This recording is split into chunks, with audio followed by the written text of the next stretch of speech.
मानव सेवा शिक्षा समिति के प्रबंधक आलोक गुप्ता ग्राम सभा उझौली मृतक के घर पहुंचकर सभा में विश्व हिंदू परिषद रक्षा उत्तर प्रदेश के अध्यक्ष शिखर गुप्ता मृतक एवं परिवार से मुलाकात कर उनका हाल जान लिया। मृतक निखिल गौड़ के पिता ने मानव सेवा शिक्षा समिति के प्रबंधक आलोक गुप्ता उनके पुत्र शिखर गुप्ता पहुंचे उझौली ग्राम सभा में, जहां मृतक के पिता से मिले। मृतक के पिता फूट फूट कर रोए। मृतक के पिता ब्रजेश कुमार अपनी दर्द भरा बातों से सुनाकर हमारी सुनाई और साथ ही वहीं विश्व हिंदू परिषद के अध्यक्ष शिखर गुप्ता ने आश्वासन दिया है अपने राष्ट्रीय अध्यक्ष से बात करके आपको न्याय दिलाने का काम करूंगा।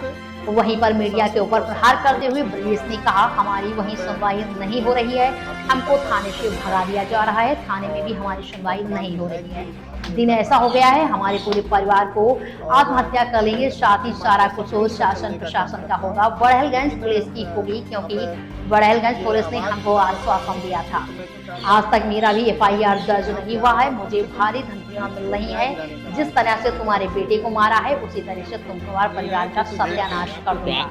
इस बात को लेकर हम लोग बहुत गमगीन हैं, साथ में हम लोगों की हत्या हो जाएगी यह किसी को पता नहीं है। वहीं आलोक गुप्ता उनको आश्वासन देते हुए कहा है, आज अपने पुत्र से कहेंगे वो बड़े सुपरवाइजर से बात करके मुकदमा दर्ज कराएं। साथ ही शिखर गुप्ता ने कहा है अपने राष्ट्रीय अध्यक्ष से मिलकर उच्च अधिकारियों से बात करूंगा, आपका मुकदमा दर्ज होगा। साथ ही आपको आश्वासन देता हूँ। पत्रकार Babulal Saxena, crime bureau chain.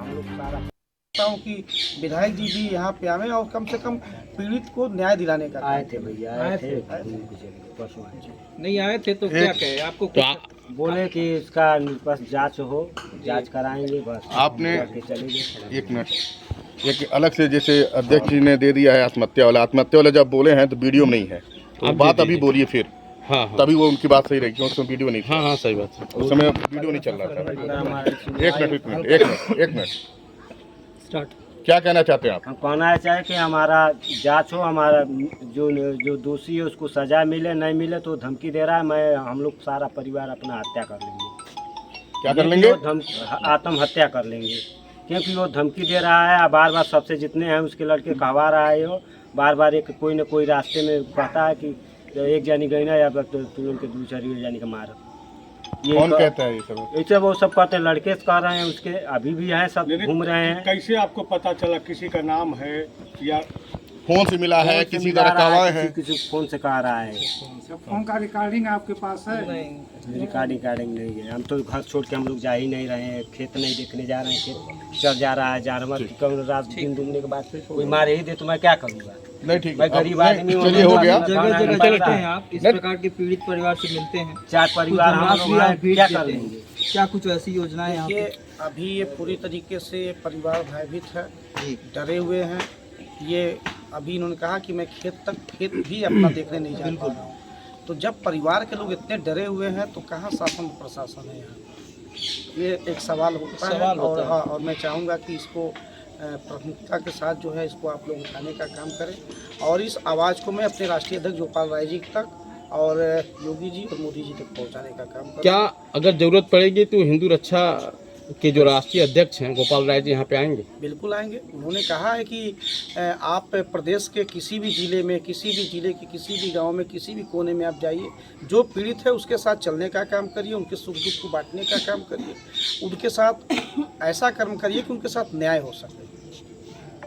Shikhar ji, संघर्ष बड़ा है, इस क्षेत्र के लोग आज आपको परख रहे हैं कि आप इस विपत्ति में, इनके विपत्ति में क्या कुछ करेंगे आगे।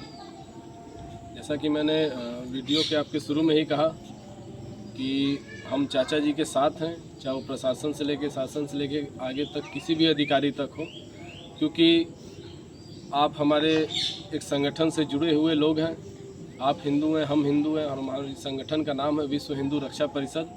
तो यदि कहीं पे भी आपके परिवार को जो इस समय प्रताड़ित किया जा रहा है, आपकी सुनवाई नहीं हो रही है थाने से लेकर के अन्य जगहों पर, तो मैं खुद प्रदेश अध्यक्ष होने के नाते और अपने राष्ट्रीय अध्यक्ष जी को भी आपके मीडिया के सभी लोगों के द्वारा सूचित करता हूं कि आप भी इस गांव में आइए और इस पीड़ित परिवार की मदद करिए, चाहे वो किसी भी तरीके से हो, चाहे वो आप आर्थिक मदद करें या फिर जो आपके चाचा की सुनवाई अलग अलग क्षेत्रों में नहीं हो रही है, अलग अलग प्रशासन शासन के यहाँ नहीं हो रही है, उसको आप सुनवाई उनको न्याय दिलाने का काम करें। पहले तो वो भय मुक्त हो, जो बाहर निकलने की उनकी क्षमता नहीं कर रही है, इससे तो उनको निजात मिले।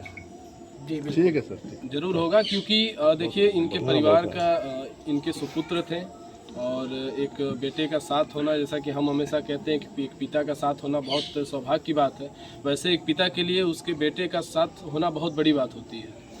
और इस समय चाचा जी के साथ में उनके सुपुत्र नहीं हैं, तो इस चीज़ का तो हमें भी बड़ी तकलीफ़ है, लेकिन उस तकलीफ़ में हम चाचा जी के साथ चलने का काम करेंगे।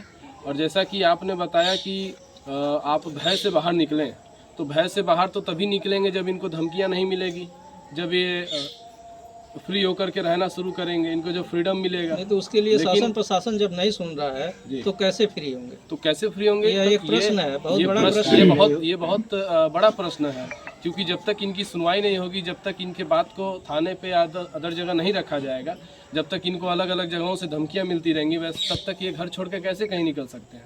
ये अकेले कहीं नहीं जा सकते हैं। जैसा कि अभी चाचा जी ने अपने मुंह से स्वयं कहा कि मैं अपना खेत देखने तक नहीं जा पा रहा हूँ, जिसको मैंने इतने मेहनत से जोता है, बोया है, वहाँ आकर के जानवर उसको खा के ख़त्म कर दे रहे हैं।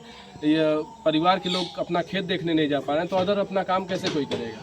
तो इससे तो मैं आप लोगों से विनती करता हूँ कि आप इस बात को ऊपर तक पहुँचाएँ, क्योंकि मीडिया जहाँ तक जा सकती है वहाँ तक हम और आप नहीं पहुँच सकते हैं।